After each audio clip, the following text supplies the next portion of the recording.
Oh, my wonderful ladies and gentlemen, my movie fans and fans of the DCEU, it's a great time to be a fan of the DCEU, Warner Brothers and DC coming together to produce the wonderful Justice League. In my video, Cyborg flying in the Justice League trailer, which some of you have already liked, which is cool. I've only put out this video a couple of minutes ago. I want to give a special shout out to Darkstorm Phantom and the Nightmare Bullet. Darkstorm Phantom and the Nightmare Bullet, go check out his channel. He just started his channel on YouTube and he's got some nice responses and he really wants to build up his channel some more. So he asked me to shout him out and I'm doing it right now. I'm shouting out to you, Darkstorm Phantom and the Nightmare Bullet.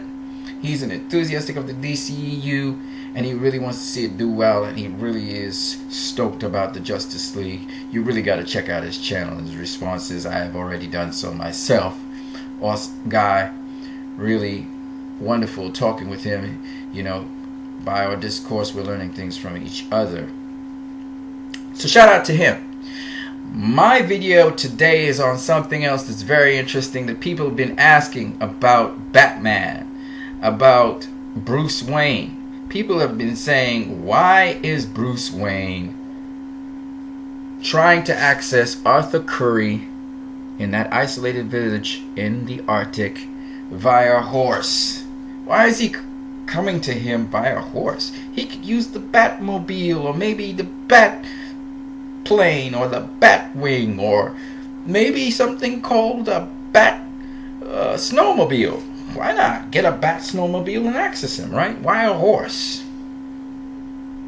Well, I thought about it myself, and this is what I came to. This is the conclusion I came to. So let me just reveal from darkness this. Get a good look at it. Alright? Get a good look at it there.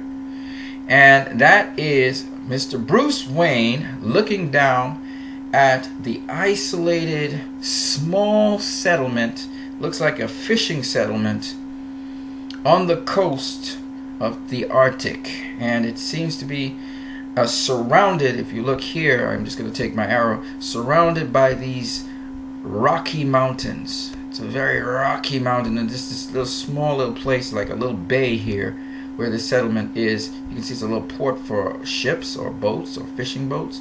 Here's another port here, and if you look very carefully, you see ice there in the background, and it's kind of misty and foggy, and maybe it's the time of year where ships can't really access the port. You know, it depends on what time of year. With the Arctic, you have, I think it's 6 months of light and 6 months of darkness, right? So when you look at this picture right now, the access to this isolated settlement, which probably doesn't even have any way of accessing the outside world. They probably don't have TVs there. They probably don't have internet, none of that stuff, because it's so isolated. It probably is not even a spot on the map. So it's a great spot for Arthur Curry to be, because it's like lost to the world, right? Seems as though these people, they probably access and get stuff, materials and food supplies. They probably mostly live off of fish, probably via well, we've heard that Arthur Curry supplies them with fish. All right, but they probably access food supplies and materials maybe once every 8 months or once every 6 months. They go out and access the real world via the sea, probably not via land. So it's a very isolated place, and you notice there's no heliports or no plane strips here, and you can see the place is small. There's not much houses here either, so it's a very, very isolated place. And if you do remember from the Comic-Con trailer, most of the people living there were pretty old as well. They weren't really young people. So maybe some fishermen know about it and access it at certain times of the year. Now let me just put a little bit more light on this situation by backing it up a little bit. Let me just back up this clip a little bit. Okay, let me just go back a little bit here. Okay, there you go. So we get to see it, and you see the snow and the access. So, like I said, there's probably no way for people to access it via plane. Otherwise, more people would have actually access here, scientists or some other set of people, it's obvious that not a lot of people, only people who know the spot actually access it, right? The second thing is the weather conditions. If you look at the weather conditions, they're horrible. So how are you going to fly and navigate through that weather conditions? So I think the most likely way of accessing this place would have been via the sea. And if you look, there are big blocks of ice in the sea, so it's a hazard for ships to actually navigate through there unless they know the place. So that'd probably be another reason. And probably at this time of year, it would be pretty treacherous for ships to actually navigate through there. And if you do think a fisherman, his boat was overturned, and it was Arthur Curry who actually rescued him in the very same trailer we're looking at, right? Which tells you how hazardous it is out there. And you're talking about the Arctic, man. Hardly anybody goes, lives in the Arctic. It's very harsh.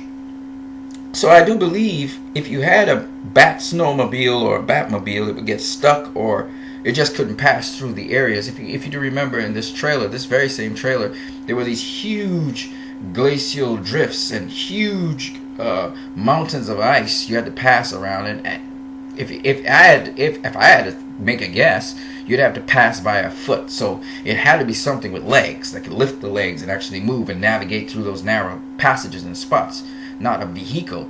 And therefore, I would think that a horse was actually more appropriate to move in those conditions than, say, a Batmobile or a Bat car or a Bat snowmobile, And look at these huge chasm that even Bruce Wayne is on. It's really huge. And then the other point I would make, just after thinking, because I've been thinking about this a little bit, is that why would Bruce Wayne come in with a bat anything? He's trying to declare to everybody he's Batman? That's kind of stupid. I'm just saying. So, Bruce Wayne goes looking for Arthur Curry. How he found him is another question. I don't know how he found him. But he was able to locate him. Lex Luthor was able to see him. I don't know how. He saw him mostly underwater. They got this imaging of him underwater. So how did they do that? I don't know. But it's very interesting that Bruce Wayne gets to locate him. And I would think the best thing, unless you have a goat that's pretty strong, I would have used a horse too to access that point if I'm going to access it by land, which seems to be something that most people don't do. It seems as though they mostly access it via the sea. And maybe at this time of year it was hard to access via the sea, so Bruce had to go via land. So that's my answer to that question. As to one more thing I want to just talk about with you guys. I hope that Warner Brothers doesn't try and reveal or share or spoil the following. Superman, don't show him. I don't care how many trailers you do, don't ever show him. Okay, you can hint to him with a symbol, you can even hint to him with shadows or something, but don't ever show him. Don't ever show Steppenwolf. Don't ever show him. Don't ever show him. All your trailers, don't ever show him.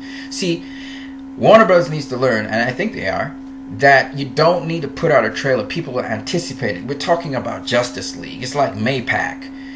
You don't gotta do no advertising for that. It's Justice League. You don't have to do no advertising for Justice League. The people who grew up as children watching Justice League. You ain't got to do much.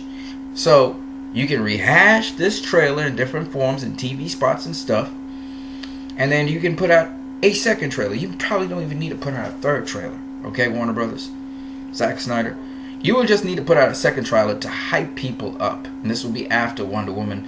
Probably somewhere after the summer or near the end of the summer, you can start doing that.